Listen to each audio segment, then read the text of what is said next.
Well, House Concurrent Resolution 22 does actually say right in the title in several places through the language of it that it intends on transferring federal title to state ownership. So, and there is one clause, which I believe Senator Schmidt pointed out, that says that it could be sold to the private sector.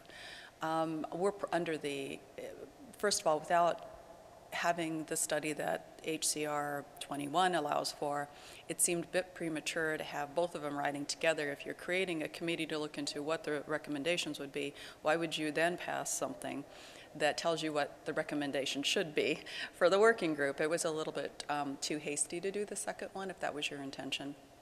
It would cost the state a lot more money.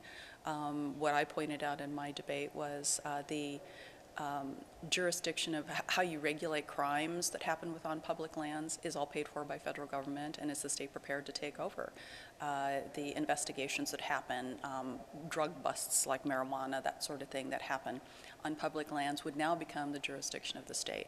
The problem with it right at the beginning is it's contrary to the Idaho Constitution. So we would have to have an amendment to the Constitution even to entertain any of this to begin with, and that's a first step before you go through and do any other steps.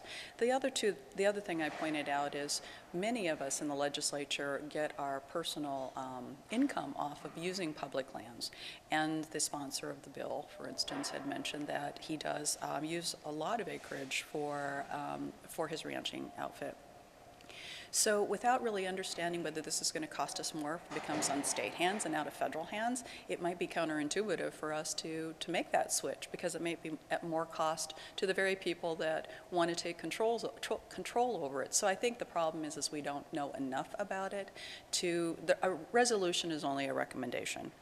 But still, without really looking into what the ramifications could be and the cost to the state, it really was premature to bring the bill or the resolution before us. My debate is there are already collaboratives, I think 8 or more of them out there, that are working with all the stakeholders, and they're already seeing a tremendous amount of good benefit from, like in the Nez Perce Forest and that sort of thing, where they are timbering and where it's creating jobs, and it's a collaboration where they are considering the wildlife and the resources as far as recreational resources. So they've pulled it all together, and they've had a tremendous success. I would prefer that we thought out of the box and did something like that is a win-win for everybody, than go at it from trying to come around and take control of it without a really good plan about how we can financially take that over. And then with the option that Idaho might be for sale, that the lands might be for sale. It was all those that were just a little too squishy and not quite nailed down that I would prefer that we looked into it deeper to see if we're really going to get the benefit from it.